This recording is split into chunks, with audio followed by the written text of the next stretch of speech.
Assalamualaikum warahmatullahi wabarakatuh. Saya M. Taurik Al-Fajri dengan NPM 20570510002 dari kelas A. Pada kesempatan kali ini, saya akan menjelaskan materi mengenai dinamika demokrasi di Indonesia. Sistem dan dinamika demokrasi Pancasila.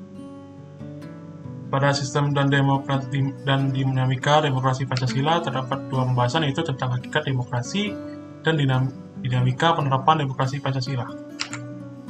Pertama itu hakikat demokrasi. Hakikat demokrasi adalah sistem bermasyarakat dan bernegara serta pemerintahan yang memberikan penekanan pada keberadaan kekuasaan di tangan rakyat, baik dalam penyelenggaraan negara maupun pemerintahan. Untuk lebih jelasnya, kita bahaskan 3 submateri yang berikut ini. Pertama ada makna demokrasi, dua klasifikasi demokrasi, dan ketiga ada prinsip-prinsip demokrasi. Yang pertama, makna demokrasi. Kata demokrasi berasal dari dua kata dalam bahasa Yunani, yaitu demos, yang berarti rakyat, dan kratos atau kretein, yang berarti pemerintahan, sehingga dapat diartikan sebagai pemerintahan rakyat. Kata ini kemudian diserap menjadi salah satu kosakata dalam bahasa Inggris, yaitu democracy. Dalam pandangan Abraham Lincoln, demokrasi adalah suatu sistem pemerintahan dari rakyat, oleh rakyat, dan untuk rakyat. Yang kedua, klasifikasi demokrasi. Demokrasi dapat diklasifikasikan menjadi 3, yaitu yang pertama berdasarkan titik berat perhatiannya, dan yang kedua berdasarkan ideologi, dan ketiga berdasarkan proses penyaluran kehendak rakyat. Berdasarkan titik perhatiannya ada dibagi 3 lagi, yaitu demokrasi formal, demokrasi material, dan demokrasi gabungan. Berdasarkan ideologi terbagi 2, yaitu demokrasi konstitusional atau demokrasi liberal. Yang kedua ada demokrasi rakyat atau demokrasi proletar. Berdasarkan proses penyaluran kehendak rakyat terbagi 2 menjadi demokrasi langsung dan demokrasi tidak langsung. Yang ketiga, prinsip-prinsip demokrasi. Prinsip merupakan kaidah atau ketentuan dasar yang harus dipegang dan ditaati.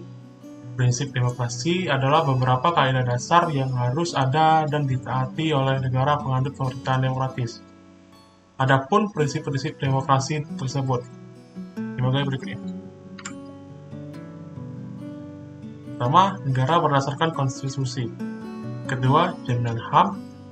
3, kebebasan berserikat dan mengeluarkan pendapat.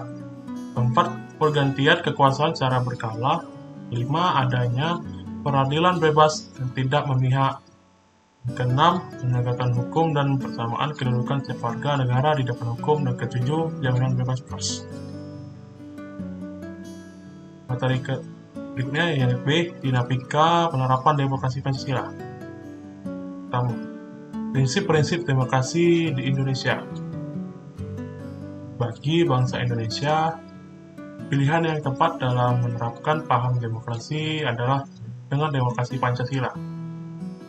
Paham demokrasi Pancasila sangat sesuai dengan kepribadian bangsa yang digali dari tata nilai sosial budaya sendiri. Bagaimana dengan prinsip demokrasi Pancasila?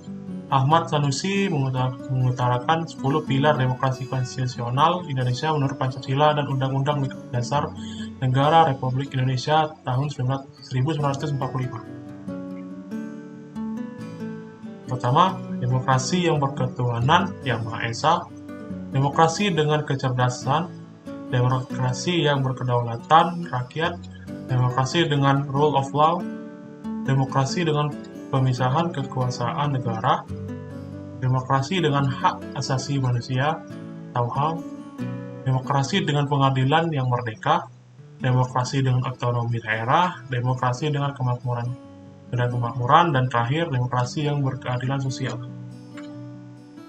Demokrasi Pancasila mengandung beberapa nilai moral yang bersumber dari Pancasila, yaitu persamaan bagi seluruh rakyat Indonesia, keseimbangan antara hak dan kewajiban, pelaksanaan kebebasan yang dipertanggungjawabkan secara moral kepada Tuhan Yang Maha Esa, diri sendiri, dan orang lain, mewujudkan rasa keadilan sosial, mengambil keputusan dengan musyawarah mufakat, mengutamakan persatuan nasional dan kekeluargaan, dan menjunjung tinggi tujuan dan cita-cita nasional.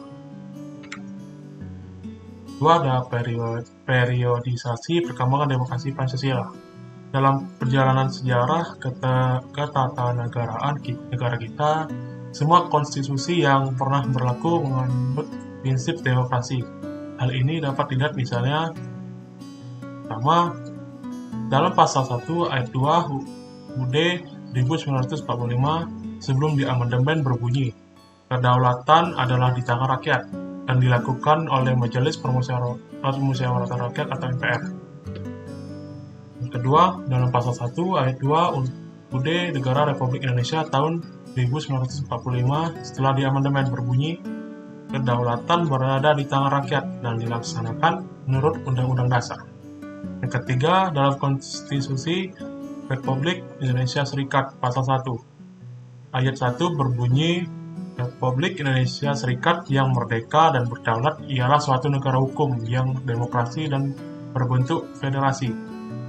Ayat kedua berbunyi, kekuasaan kedaulatan Republik Indonesia Serikat dilakukan oleh pemerintahan bersama-sama Dewan Perwakilan Rakyat dan Senat. Keempat, dalam UUDS atau Undang-Undang Dasar Negara 1950 pasal 1 ayat 1 berbunyi, Republik Indonesia yang merdeka dan berdaulat ialah suatu negara hukum yang demokratis dalam berbentuk kesatuan. Ayat 2 berbunyi, kedaulatan Republik Indonesia adalah di tangan rakyat dan dilakukan oleh pemerintah bersama-sama dengan Dewan Perwakilan Rakyat. Untuk melihat apakah suatu sistem pemerintahan adalah sistem yang demokratis atau tidak, dapat dilihat dari indikator-indikator yang dirumuskan oleh Alvan Gafar berikut ini. Pertama ada akuntabilitas, yang kedua ada rotasi kekuasaan, ketiga ada rekrutmen politik yang terbuka, yang keempat ada pemilihan umum, dan kelima ada pemenuhan hak-hak dasar. Berdasarkan pada indikator-indikator yang disebutkan di atas, berikut ini dipaparkan perkembangan demokrasi pada masa-masa setelah kemerdekaan Republik Indonesia. Pertama, pelaksanaan demokrasi di Indonesia pada periode 1945 sampai 1949. Yang kedua, ada pelaksanaan demokrasi di Indonesia pada periode 1949 sampai dengan 1959.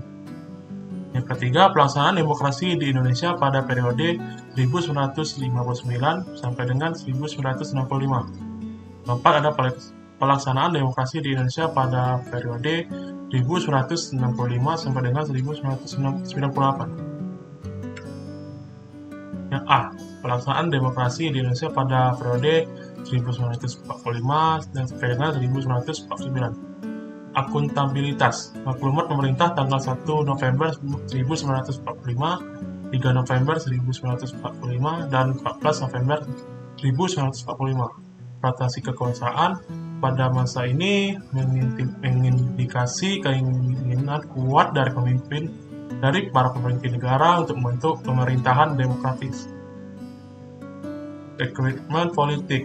Dengan maklumat Wapres atau Wakil Presiden, kemungkinan terbentuknya sejumlah partai politik yang menjadi letak dasar bagi sistem kepartaian. Pemilihan pemilu atau pemilihan umum belum dapat dilaksanakan.